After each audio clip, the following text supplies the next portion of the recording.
بسم اللہ الرحمن الرحیم۔ ہم سب سے پہلے جو ہے وہ خود فلسفہ غیبت کو اگر ہم ایک نظر دیکھیں تو اس میں ایک چیز جو بیان ہوتی ہے وہ یہ ہے کہ اہل ایمان کے اندر وہ لوگ جو اہل انتظار ہیں اور ان کا یہ دعویٰ ہے کہ وہ ولایت مدار ہیں اور محمد و آل محمد کے مکتب کے ماننے والے ہیں، ان کے اندر خالص اور ناخالص جو ہیں وہ اس زمانہ غیبت میں جدا ہوں۔ اور اس کو ہمارے ائمہ علیہم السلام نے کئی مثالوں کے ساتھ بیان کیا، چونکہ اس سے پہلے جتنے بھی ہمارے ائمہ کے اقدامات تھے انہیں بعض دفعہ آپ دیکھ رہے ہیں کہ کچھ ناخالص لوگ جو بظاہر محبت کے جو ہیں وہ دعوے دار بھی تھے اور بظاہر جو ہے وہ ولایت کا دم بھی بھرتے تھے، لیکن اینڈ ٹائم پہ جو ہے وہ جس طرح ہونا چاہیے تھا امام کا ساتھ نہیں دے سکے، بلکہ ضرر پہنچایا انہوں نے۔ اس کی ایک واضح سی مثال جو ہے وہ جنگ صفین بھی ہم دیکھتے ہیں تاریخ کے اندر۔ لیکن امام زمان اجل اللہ فرج الشریف کو اپنے اہداف کے لیے جو کہ ایک الہی اہداف ہیں، یعنی پوری زمین کو عدل و انصاف سے بھرنا اور لوگوں کو علم و حکمت دینا اور دنیا میں جو ہے وہ ایک خالص اسلامی حیات جو ہے وہ وجود میں آئے مولا کے برکت سے،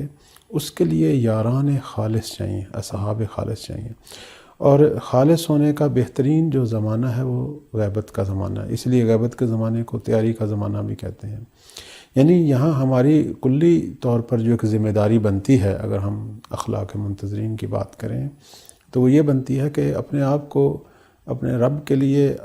اپنے زمانے کے ولی کے لیے جو ہے وہ خالص کریں۔ یعنی ہمارے اعمال جو ہیں وہ ہر قسم کے شک و شبہ سے، حرام سے، ہر وہ چیز جس سے رب اور اس کا ولی جو ہے وہ ہم سے ناراض ہو، اس سے پاک کریں، تاکہ ہم پاک امام کی ہمراہی کے قابل ہو سکیں۔ اس کو ایک بڑی خوبصورت مثال میں، جس کو علامہ مجلسی نے بھی اپنی کتاب بحار الانوار کے اندر جلد 52 میں نقل کیا ہے، وہ مومنین کا مسلسل امتحان، اور اس کو ایک مثال جو ہے ہمارے معصوم امام نے ایسے دی کہ مثلا ایک شخص جو ہے وہ ایک جگہ پہ گندم کو سٹور کرتا ہے، ذخیرہ کرتا ہے، پھر دیکھتا ہے کچھ عرصے بعد جو ہے اس کے اندر کوئی خاص قسم کے کیڑے پڑ گئے ہیں جو گندم کو نقصان دے رہے ہیں، تو وہ انہیں چھانتا ہے اور ان کیڑوں کو جو ہے وہ گندم سے جدا کرتا ہے۔ پھر کچھ عرصے کے بعد پھر دیکھتا ہے کہ دوبارہ جو ہے اس طرح کی کوئی چیز آ گئی ہے، تو پھر وہ دوبارہ عمل جو ہے چھاننے کا اور جدا سازی کا جو عمل ہے وہ انجام دیتا ہے، اور پھر ہو سکتا ہے تیسری بار بھی وہ یہی حالت دیکھے۔ اس کے بعد جو ہے وہ پھر دوبارہ اسے جدا کرتا ہے، اور یوں وہ خالص گندم جو واقعاً یعنی اب اس اہل خانہ کے لیے جو ہے وہ صحت و سلامتی کا باعث ہے، اور یوں سمجھیں کہ ان کی حیات کا جو ہے وہ سبب ہے، وہ گندم بچ جاتی ہے۔ وہ گندم جو کمزور ہے کہ جسے کیڑے کھا سکتے تھے،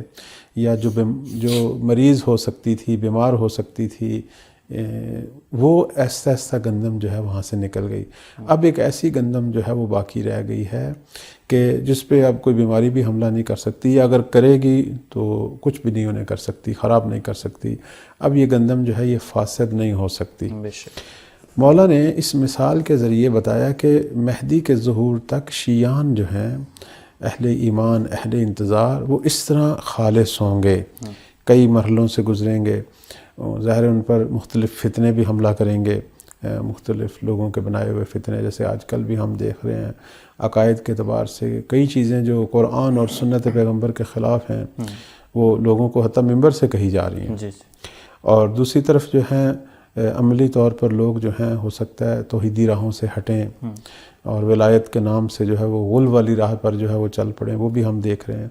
اسی طرح جو ہے شیطان جو کہ ہمارے ہر شیعہ جوان، ہر شیعہ مرد عورت، ہر بچے بچیوں سب کی کمین میں ہے اور ان کے درپے ہے، اور ان پر مسلسل جو ہے وہ حملے کر رہے ہیں۔